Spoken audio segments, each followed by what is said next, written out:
Halo semuanya, apa kabar? Jumpa lagi sama saya di J-Talk Podcast Season 2. Hari ini di episode yang ke-6. Gak kerasa ya, kita udah banyak juga nih. Cuman hari ini saya juga nggak bisa hadir. Tapi tetap bintang tamu kita, guest star kita itu gak kalah menariknya.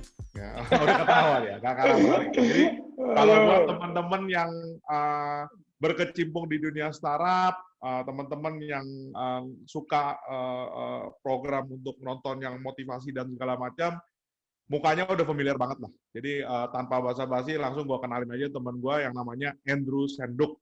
Apa kabar, bro? Good, man. Luar biasa. Thanks, luar man. biasa, ya. Thank you banget hari ini udah mau datang ke sini, spending time with us untuk sharing sedikit.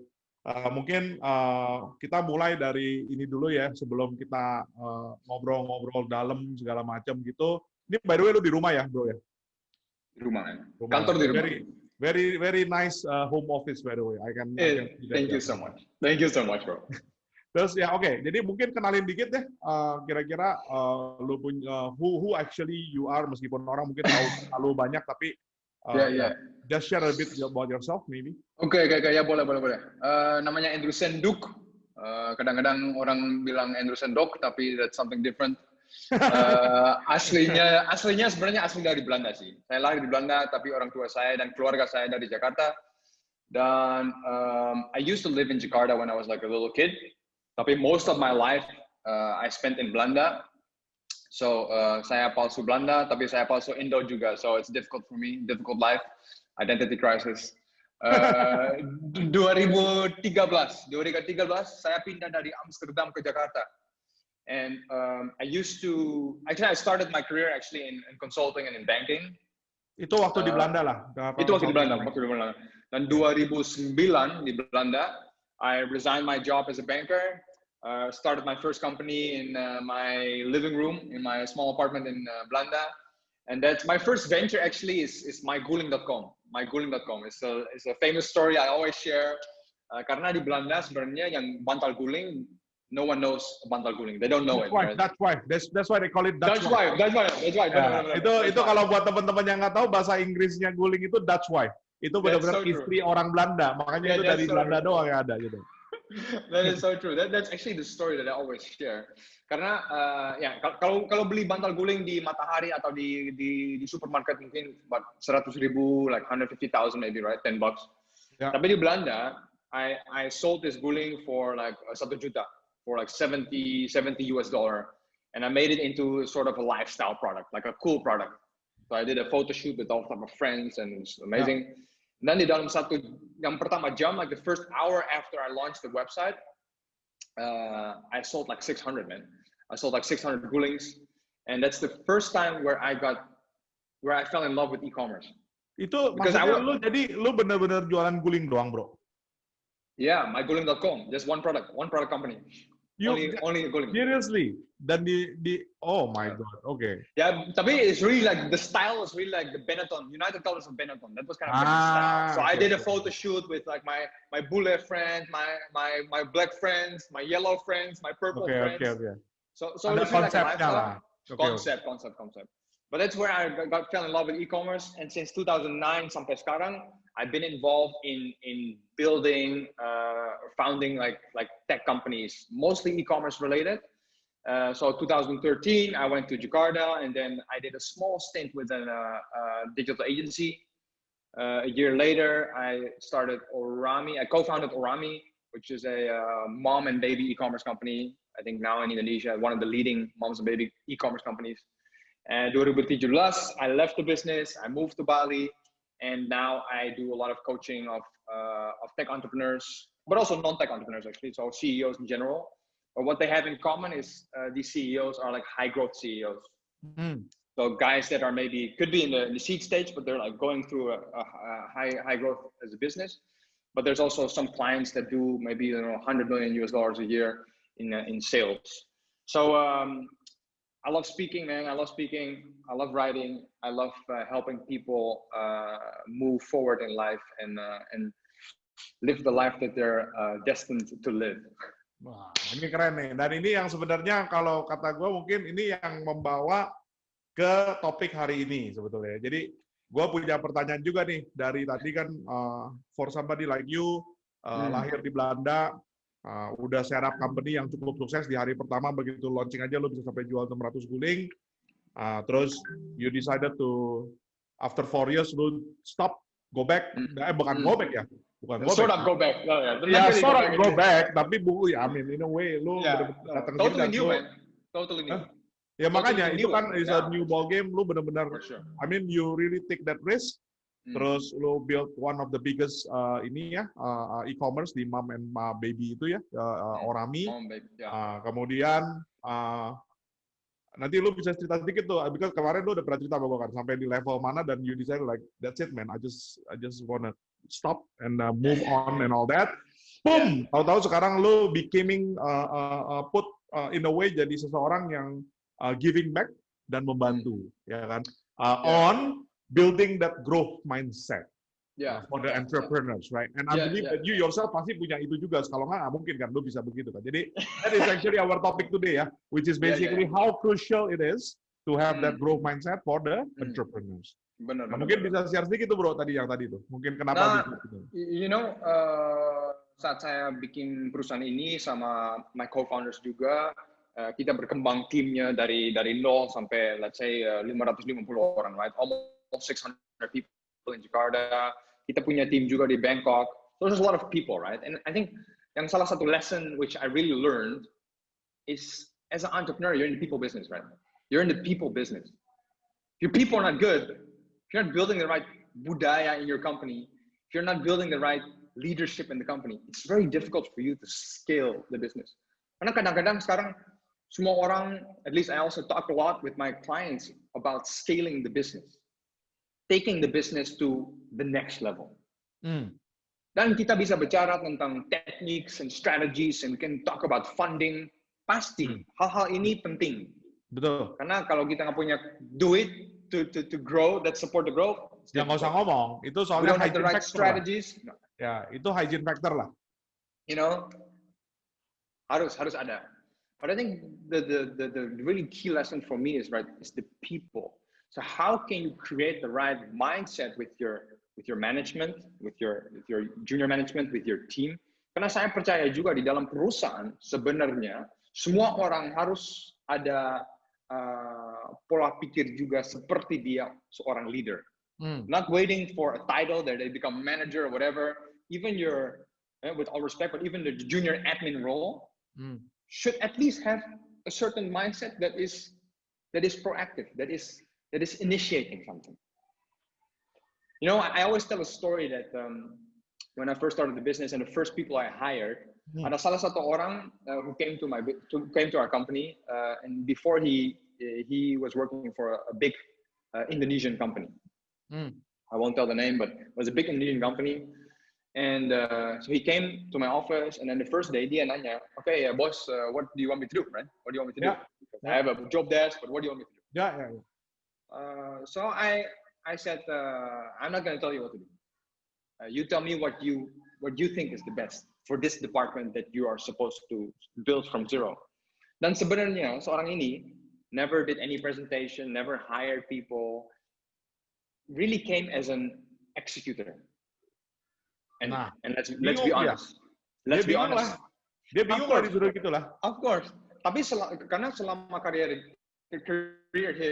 his career, no one ever asked him or gave him the white canvas. The white canvas for him to you paint how you see it, right? Yeah. Terus dia bingung, pasti dia bingung. Then after we talked and I said, okay, you know what, like I hired you to help me build this department. Within 6 months, this guy hired people. Pertama kali ya, it's his first time hiring people, doing interviews, doing presentations internally. So he transformed into a leader. And it made me think, what if this guy would still be working for the big Indonesian company or a big corporate where his voice maybe is not heard or his voice is not giving the opportunity to be heard. that means that his full potential would maybe be half filled. Sure. Mungkin kurang. Sure. You know. So I'm thinking about it. If Indonesia is a country with 265, 270 million people, 50% adalah seorang millennials. Millennial adalah orang born 1980 and above. Actually 1980 until 2000. Kurang lebih. That's kind of like. Yeah. Karena saya dari 80, I count myself as millennial. It's borderline tapi. Seumur bro. Kita seumur bro. So give me 5. Seumur. Border. So tapi kita borderline, man. Kita borderline. We are just at the border. 1980 until 2000. It's this generation, man. This generation should bring this country to the next level, right? And it's not just about the money. Karena sebenarnya in Indonesia, there's always money, right? I mean, if we talk about investments, we talk about VCs, etc. There's money. That's not per se the issue. The issue is pola pikir, bro. Like what I really see is like if not only me but all like you, like leaders within the industry, they start to dia udah mulai lead in a different way. They give people different opportunities than mungkin daripada 10 tahun, 20 tahun lalu. When you were 30, like 10, 20 years ago, pasti ada beda opportunities, man, for sure. Yeah. Now you see like big startups. I see VCs, I see partners, you know, maybe they're like not even 30. Not even 30, they're already partners. I see C-level executives from startups, mungkin early 30s. So it's changing a lot, right? And I really believe that if the current leadership of not only tech, this current leadership in any type of business, if they would approach leadership in a different way, they start to invest in the pola pikir of their people, you're gonna transform businesses, man. Karena, man, if we talk about growth mindset, right?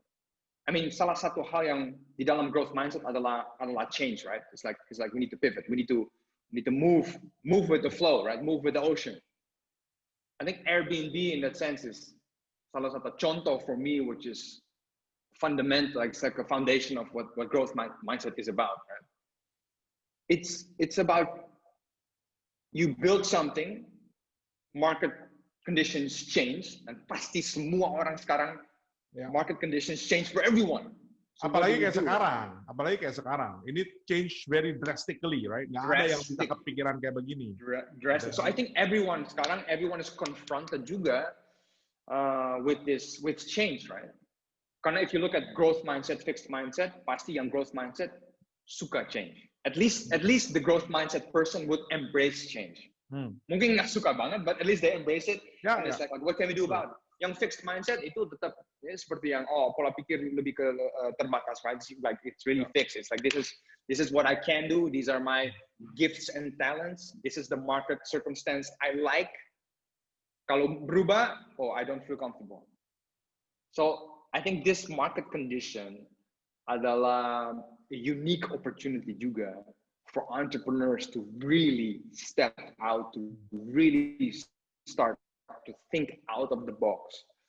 And I think Gary V also, he said one thing about yang zaman sekarang, zaman pandemic ini, he's like this is the environment for entrepreneurs to thrive.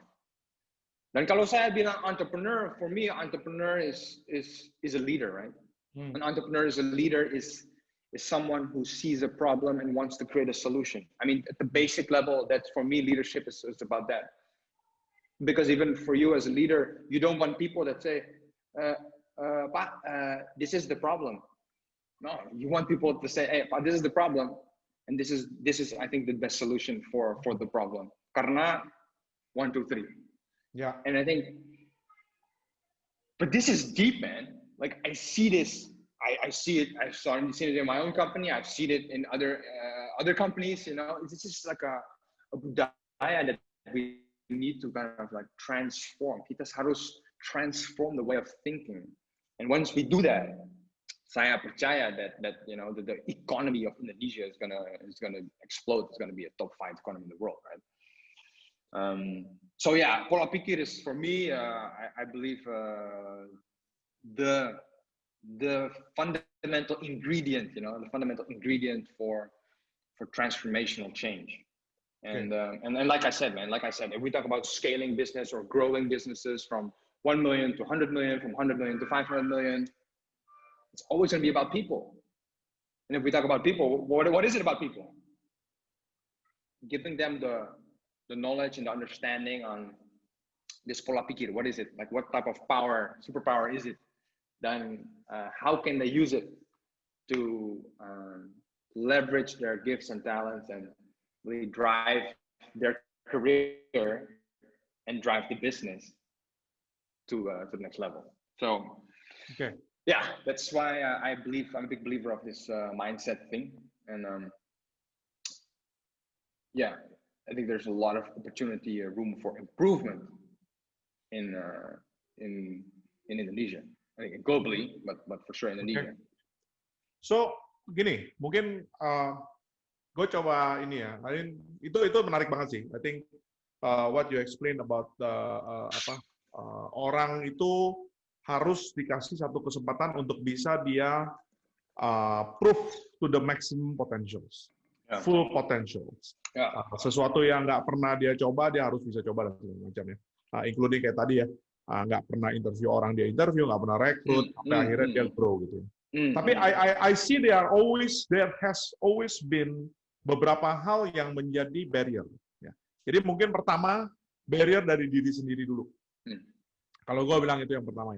I mean, again, correct me if I'm wrong, right? But I'm just thinking from a perspective of majority of the people. Kenapa? Karena it's all about lu kan keluar dari comfort zone.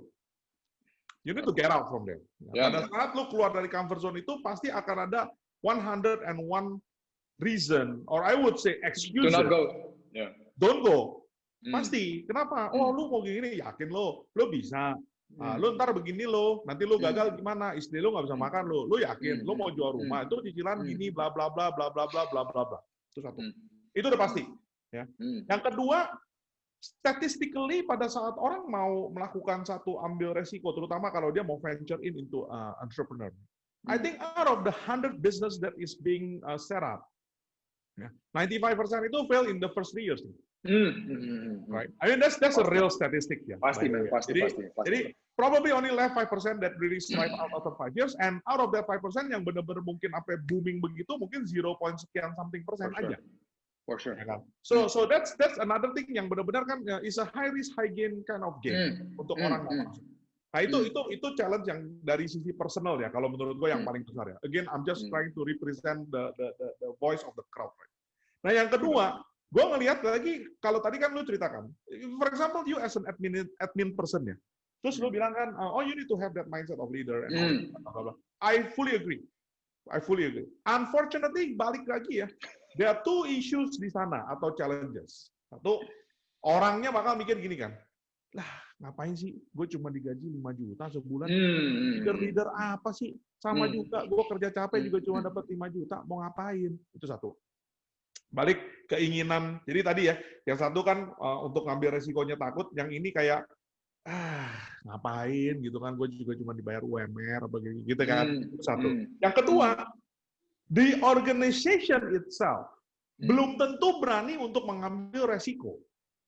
Karena kalau tadi kayak lu cerita gitu kan, dude, you hire one guy as a C-level, terus suddenly misalnya dia nggak pernah interview, oke nih, what should I do now? Lu kan pasti udah punya plan dong, sebagai the leader, oh this is my vision, gini, gue mau dong begini. Tapi rather than that, you say, tell me what you can do. Lah, kalau dia kerjanya semuanya berantakan salah, can you afford to fail? Lose that money just for his learning dalam tanda kutip. Nah, itu mungkin lo bisa deep dive a little bit ya about that aspect. Yeah, so I think yang hal yang pertama, right, when we talk about mungkin yang alasan-alasan yang we convince ourselves supaya kita nggak keluar dari comfort zone. Sure. I think a lot of it is so driven by other people's opinion, you know. If it's not our opinion of our parents or our close friends or family, mungkin opinion adalah dari orang in the industry or whatever it is, right? Sure. So for me, man, I think this is really a thing. Like Jim Carrey once said that, you know, Jim Carrey told a story about his dad, right? And his dad was an accountant who actually, deep in his heart, wanted to be a comedian. Dan dia kerja di accounting firm mungkin 25-30 tahun, and then tiba-tiba he got fired. And then his takeaway was more like, you know what, in life, if we do things that maybe we don't really like but seem secure according to the market, there is still a chance that it might stop, right, or that it might fail. Yeah. And since that's the case, you know, why not just try something that's really deep inside of you and do that? Because even that might fail as well. But I think that the world or the perception of failure is, I think, so heavy for people that they eventually choose comfort always, because if they fail itu because it's so heavy, right? People around them will see them as failure. People identify themselves as failure. But look, I mean, look at if we talk about all these big entrepreneurs, young so-called successful. All these successes, they never come with the first hit, right? Dan juga, if we talk about, let's say, the one-hit wonders or the overnight success, you know, ada banyak juga. Yeah. Ada banyak juga. Yeah. So, you know, I love to tell the story of Picasso, you know, and Picasso, you know Picasso, right? He's a famous painter. His career, he had like an 80-year career. 80-year career. When he passed away, his net worth was around $500 million. And salah satu lukis painting of him was sold for $106 million in an auction, which took about 8 minutes. So 8-minute auction, pop, everyone there, $106 million. $106 million. And the story about Picasso is that, you know, one time he was walking in Spain in a small village, dia baru painting, and he wanted to clear his mind. A small boy came up to him, and the small boy asked to Picasso. He said, like, okay, Mr. Picasso, can I have an autograph? And he said, like, oh, no, I'm just, I want to clear my mind. The boy kept on nagging, oh, Mr. Picasso, I'm a big fan, etc. I said, can I have an autograph? Yeah. And then he said, okay, I'll give you an autograph, just to get rid of him. So he gave the autograph, and then the boy said, oh, but can you also make a small drawing? Because I'm a big fan of you. This is a small drawing. I also want to be a painter. So he made a small drawing, 30 seconds. And then he gave it to the boy. The boy ran away. And then Picasso says, like, little boy, come back. And he says to the boy, you owe me something. And the boy says, what do I owe you? He says, you owe me $30,000. And the boy says, $30,000. Why $30,000? This took you like 30 seconds to make a drawing. And then Picasso said, but it took me 30 years to do it in 30 seconds. And I think now we live in a time where we see instant gratification, we see instant success. Karena kita nggak tahu juga what's the backstory of these people. Yeah. So we are so consumed by opinions and stories from other people. Correct. That's why my focus is really, man, like your only competition is yourself. And there is immense peace. There's immense peace when you say, you know what? My competition is the Andrew from yesterday. That's like, I just want to be like 1% better than this guy from yesterday. Mm-hmm. And that's something you need to teach, right? Because now this generation is being taught that everything is instant. So when things are not instant, they feel like a failure. If they feel like a failure, we don't want that feeling, so we just stay in the comfort zone. So that means these things, we need to keep on educating this generation of young leaders and to shift their focus, right? To look at the right things. Because saya percaya juga, you know, like whatever we focus on is going to grow. And if this focus is on things that are instant and instant success, and we look at these things which make us fearful of failure, yeah, pasti kita tengah aja di comfort zone, right? It's fine. I won't take any risks because life is already insecure. But the reality is, you know, life can be over tomorrow, or when you walk the street and you get hit by a bus. That's the reality. Yeah. So the question is this, man. Like, if we want to live our life, you know, a lot of the times we are kita sangat-sangat takut to go out of the comfort zone because we think our lives are like, we can live like 100 years, I'll do it tomorrow, I'll do it one day. There's a lot of dreams, you know. And I think the biggest regret people can have in their life is the regret of not doing things that they actually wanted to do. You know, I once read a book, it was about the biggest regrets of people at the end of their life. And it's that, man. It's the books that have never been written, the companies that have never been built, the friendships that have never grown further. Those are the regrets that at the end of your life, you'll look back, you'll say like, I wish I would just have the balls to do it. And you know what? And again, I think the failure itu cuma kata aja, man. It's like just a word, man. Like, it doesn't mean anything. Like it's just how you look at failure. Kita balik lagi growth mindset. If I have a glass in front of me, 2 glasses, half full, and I show it to different type of people, pasti ada beberapa orang yang bilang, okay, ini half full, ini half empty. It's the same glass, man. But how do you see failure? So I think if we just translate failure into lesson learned, you know, then I think it's already less intimidating. So I think for me, I think that's really a big one. You just need to redefine what failure is, right? Redefine what security is. Karena ya saya percaya juga di zaman now, I think a lot of perceptions is not really right, man. It's not really correct. And I think social media is not working. It's not helping people's pola pikir to be calm, to be clear, you know. Itu gawat itu. Malah social media is very contaminating in a way. Right? It's all about perception. Jadi kadang-kadang orang ngeliat gitu, wah dia jangan-jangan sini, but actually it's all could be just for the sake of making a content juga. Of course. Kemarin saya lihat yang satu gambar dari Mark Zuckerberg during one conference, I think everyone was wearing these VR glasses, you know. Yeah. And then the tagline is like, a drugs dealer never uses drugs. And I think, and it's truth, man. Like di Netflix ada salah satu area which is about social media, and all executives from Pinterest, Twitter, Facebook, Google are being interviewed.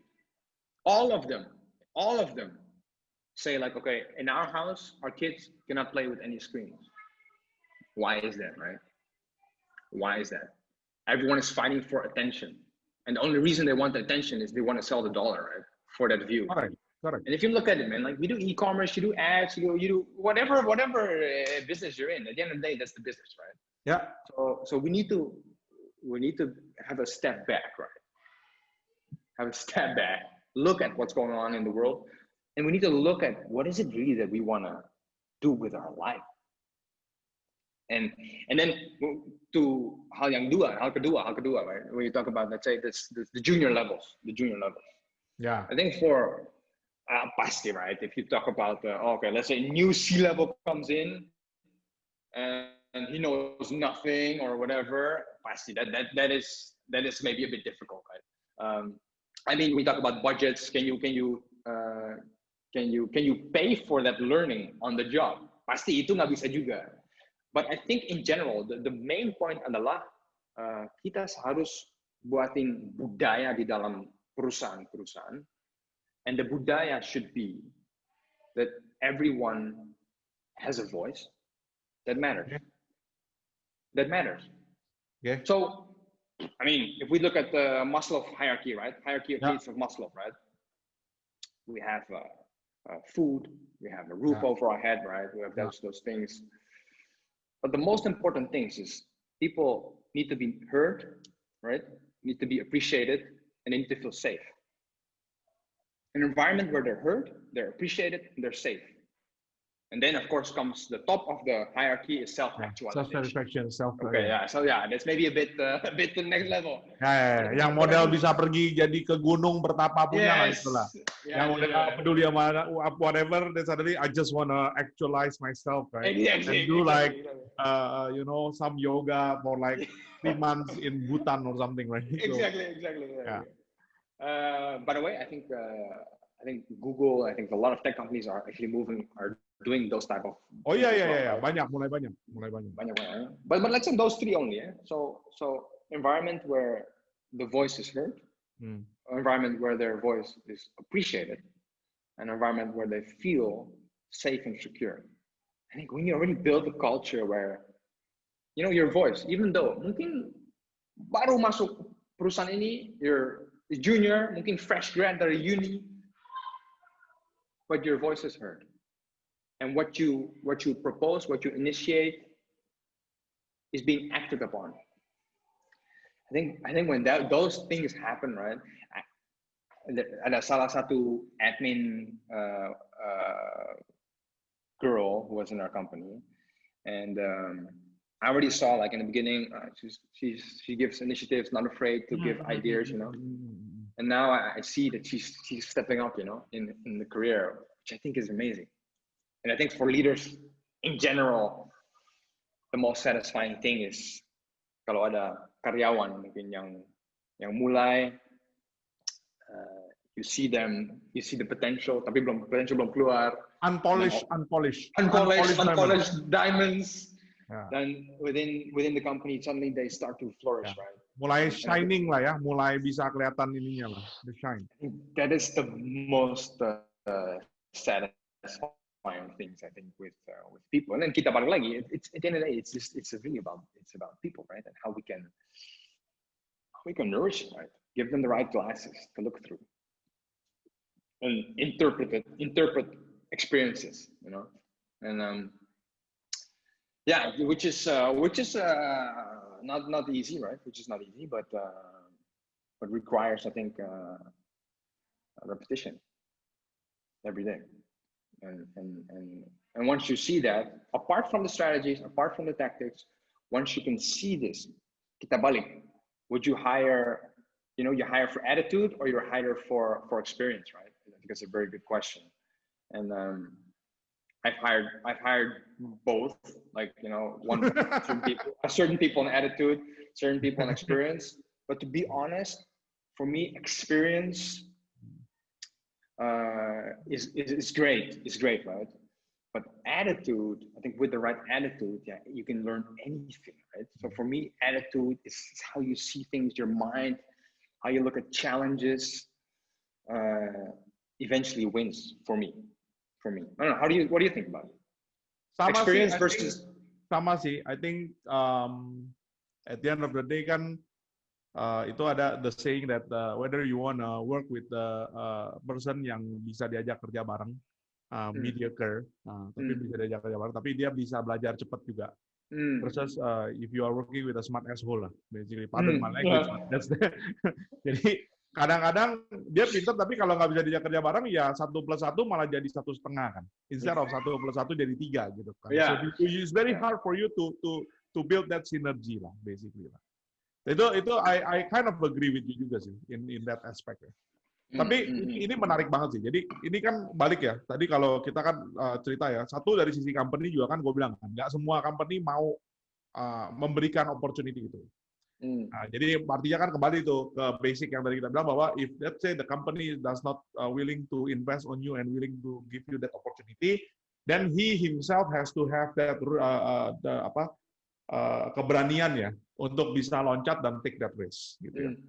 Nah, yang kedua juga gue ngelihat gini, I mean in that aspect that you're saying about that girl yang lu cerita dari admin sampai bisa grow up and all that, right?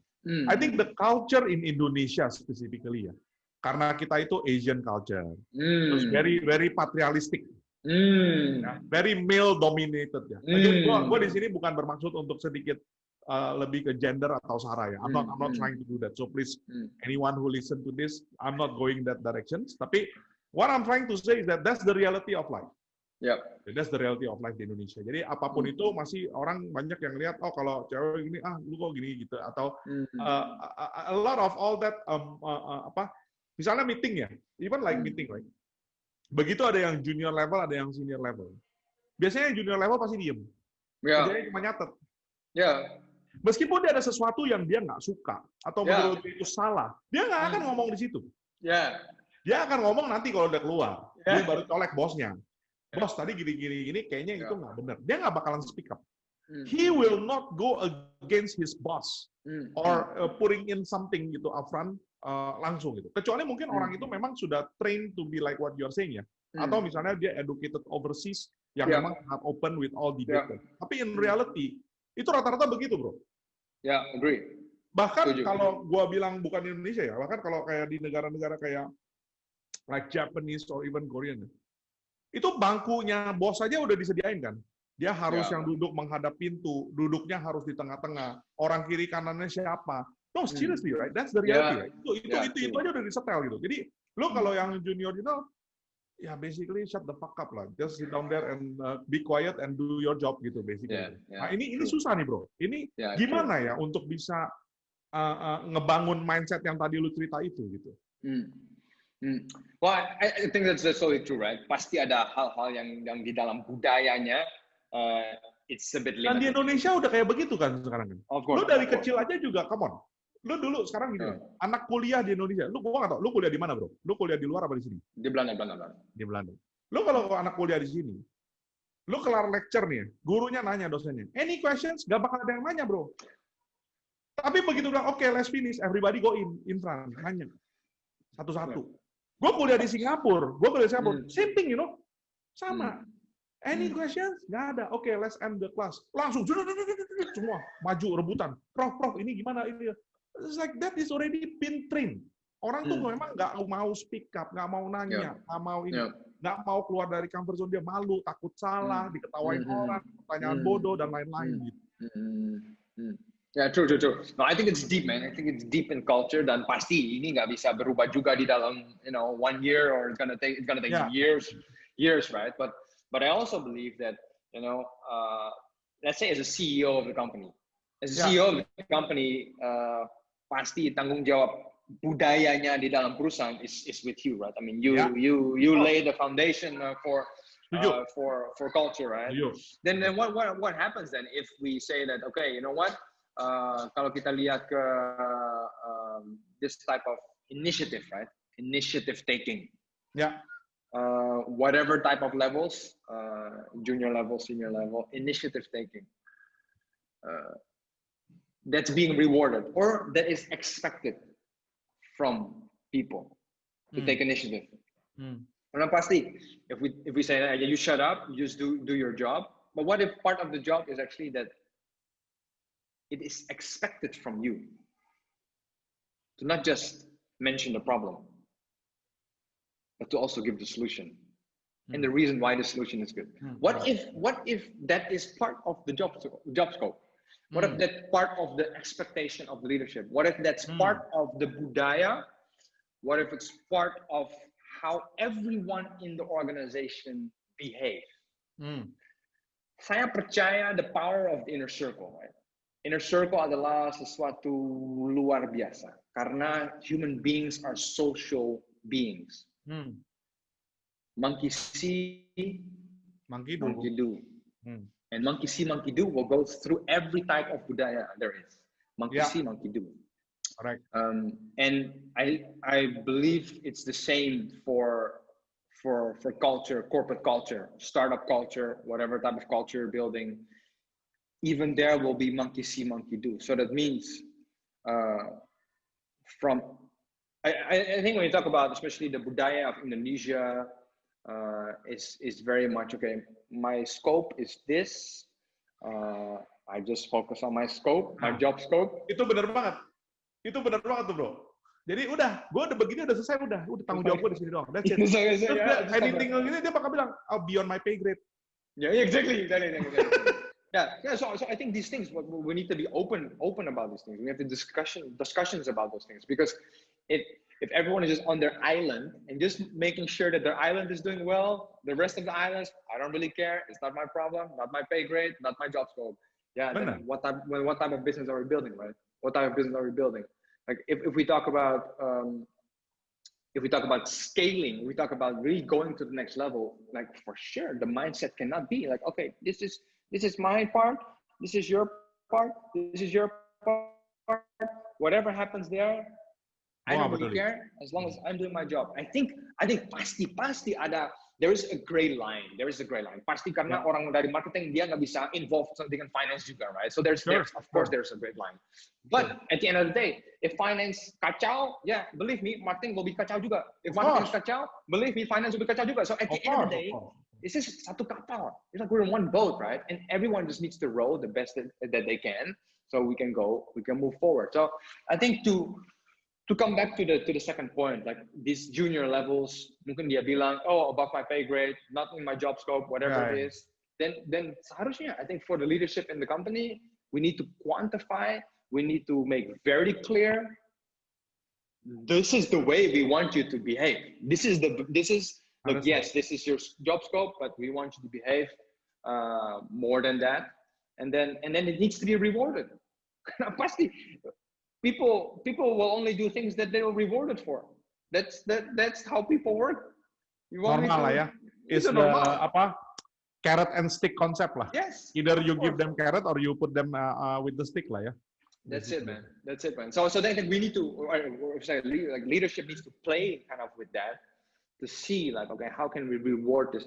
Number one, what behavior do we want to see in our company? From what behavior do we want to see from our management, our middle management, our juniors, and then we quantify that behavior and figure out rewards to so they do that. But I think what is really important is your middle management, Because the middle management will give the contoh, will give the example of how juniors should behave. That's why kalau ada masalah di middle management, then that's a different problem. Berantakan lah. Nuruninnya yang susah sih memang sih. Yeah. And then that's also a thing, right? It's so easy to break than to build. And if I say break, itu contohnya juga. Kalau ada salah satu middle management, mungkin satunya is a bit like it's not supporting the new culture. Atau itu susah. Oh man. Itu susah. Kalau dia sendiri nggak believe in it, itu susah. Yeah. And then the problem is that because dia nggak percaya, his team nggak percaya pasti turunannya berantakan. His team nggak percaya, and then spread to the rest of the team. Yeah, and then we have a different problem. So I think that's why I think these things need to be, yang pertama, super jelas for everyone, like very clear, like okay, what is the direction or culture that we want to build, and then everyone seharusnya yakin juga, like everyone should be convinced, okay, this is how we want to do it, So it's not an easy thing, and it's not going to be a one-year operation. It's going to be a generation which needs to change, Setuju. Yeah, man. So, Drew, ini menarik ya. Dari tadi kan lo udah cerita banyak ya. Lo cerita tentang dari kulturnya, lo cerita dari orang yang nggak mau maju tapi bagaimana membangun pemikirannya, dari leadership-nya dan lain-lainnya. Tapi faktanya adalah di Indonesia itu pun juga banyak orang yang misalnya mungkin pengen maju. Tapi environment-nya itu tidak mendukung. Contohnya misalnya gini, dia bilang, oh gue ngerjain semuanya sukses sampai begini, put that extra mile to put in all the work. Temennya bilang, peer pressure kan. Lu ngapain sih gini? Lu pengen buru-buru jadi manajer apa mau jadi apa sih? Lu mau ngejilat lu? Gitu-gitu kan. Come on lah, lu kan bikin gua kelihatan jelek. Lu juga tahu lu kasih ke dia juga percuma. Akhirnya juga dia pasti acak-acak semuanya. Karena kan dia selalu yang paling benar. Lu kenapa sih gitu? Nah mungkin bisa dikasih share sedikit ya, mungkin tipsnya gimana gitu. No, good point. Dan pasti hal-hal ini terjadi tiap hari. For sure, it's happening every day. Banyak orang sirik, bro. Banyak orang sirik lah, pastilah. Ya. Tapi ya, kita balik lagi, man. I think at the end of the day, right, when you talk about culture, and we talk about creating, atau kita berkembang yang generasi yang baru, which is all like leaders, people should know what is expected from them. And if everyone, kalau semua orang udah tahu, okay, you know what? Yes, my job desk is this. Tapi saya tahu juga yang perusahaan ini we value leadership, misalnya. Yeah. And that means that you should not be the exception if you're the only one who wants to deliver more. You should not be the exception if you're the only one yang bilang, oh, you know what? Saya tahu ini yang masalah, tapi saya mau suggest juga ini yang solusinya. And if then other people are, if other people are saying like, oh, what are you doing? Itu overworking, or you're just doing too much.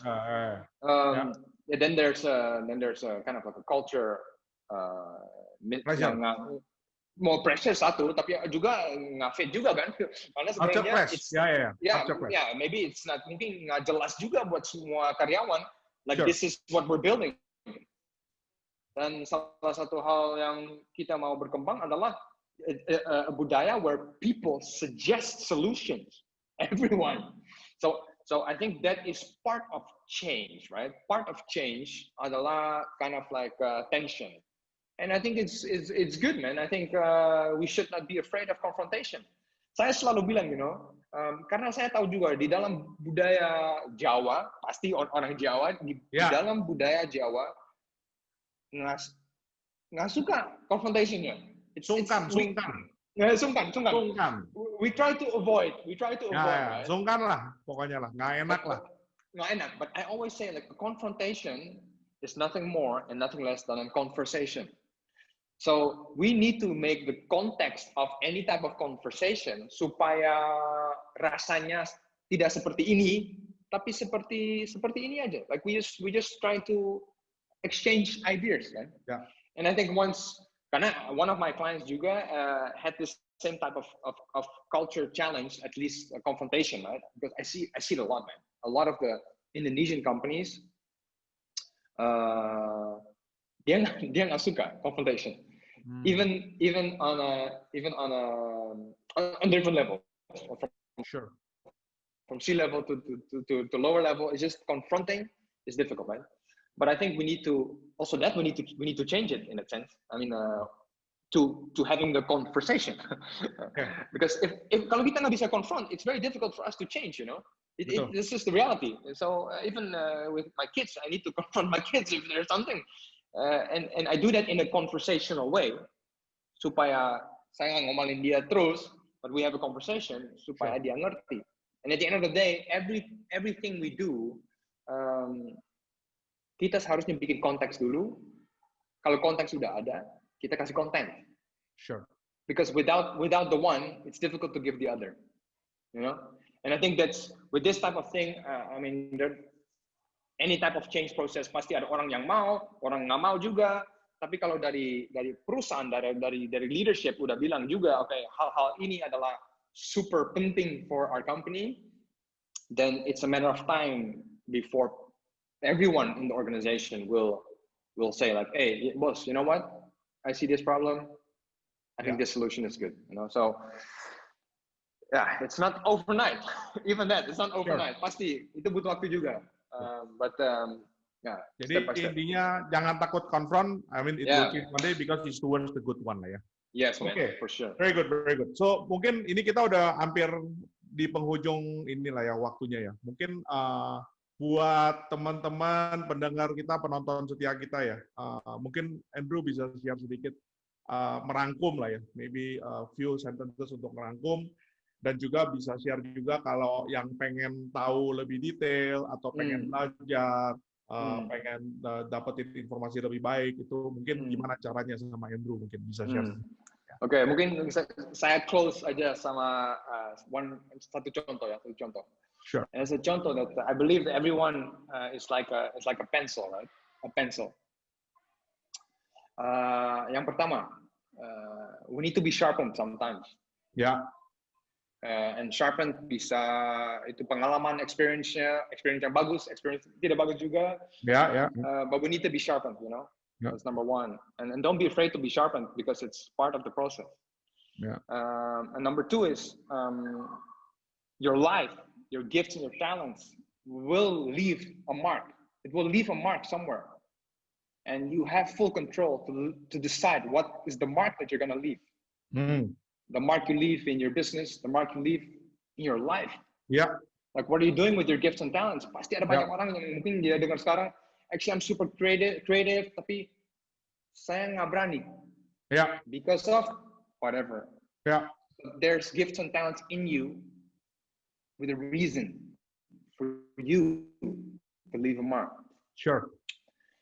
Yang terakhir, last one is this, is that just like a pencil, everything you need is inside. It's inside the pencil. It's the pencil. Yeah. Itself. And I think for leadership, man, for us, our goal is to let people realize that their full potential is in that pencil. And all these things about sharpening, it's part of the process, you know. And the goal for every pencil, for every person, is to find that what's inside. Not about what people think about their pencil, not about what your friend pencil says about what you do. It's you need to find what is inside your pencil and then use it to leave a mark, which is going to make this world a better place.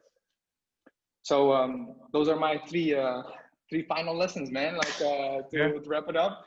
And yeah, if you want to, you can find me. You can find me at andrewsenduk.com or follow me on IG at andrew.senduk.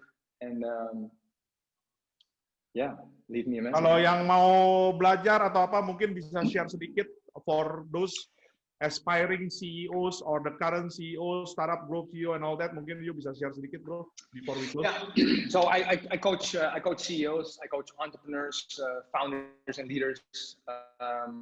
If you wanna work with me, like I offer like a coaching programs. Just go to andrewsenduk.com.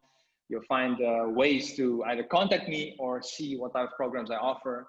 And I would love to connect with anyone who listens to my voice at the moment. Keren. Thank you so much, bro. Thank you so much. Ini udah hampir nggak kerasa, udah hampir 1 jam ya kita ngobrol ya. Bener-bener gue ngerasa banyak life lessons lah yang di-share ya. Yang bener-bener mungkin banyak orang mungkin sudah tahu atau pernah dengar, tapi they take that for granted and sometimes they forget about it. Ya, the most important things in life are the most trivial things in life, man. Benar. And that's just the way it is. We just try to complicate a lot of things.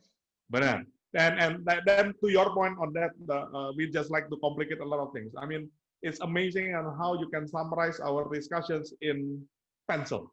Dengan tiga message tadi ya. Jadi selalu ya lu harus go through that process, lu harus di sharpen, you have to leave that mark, and you search your own internal, right? Yang ada di dalam. Lu jangan peduli sama orang punya pencil dan lain-lain segala macam, but remember that 3 things lah. And I think that's really amazing how you simplify that thing. Really appreciate your time sih, Andrew. Thank you so much. Appreciate you, man. I really look forward one day to really meet you in person. By the way, gue nggak pernah ketemu in person nih sama Andrew, meskipun kita sering berpapasan, tapi I really look forward. One day if I manage to go to Bali or when you are safe to fly back to Indonesia, Jakarta, let's catch up over coffee or for sure. For sure, love that, man. Love that. Yeah. So thank you so much. Anyway, buat teman-teman yang dengerin hari ini, kurang lebih begitu kita udah ngobrol sama Andrew ya di episode yang ke-6 ini. Jadi jangan lupa juga untuk subscribe, untuk like, dan juga untuk share. Makin banyak nanti narasumber seru yang kita akan undang juga. Sampai jumpa lagi, kita ketemu lagi di season 7. Thank you so much. Dadah. Thank you.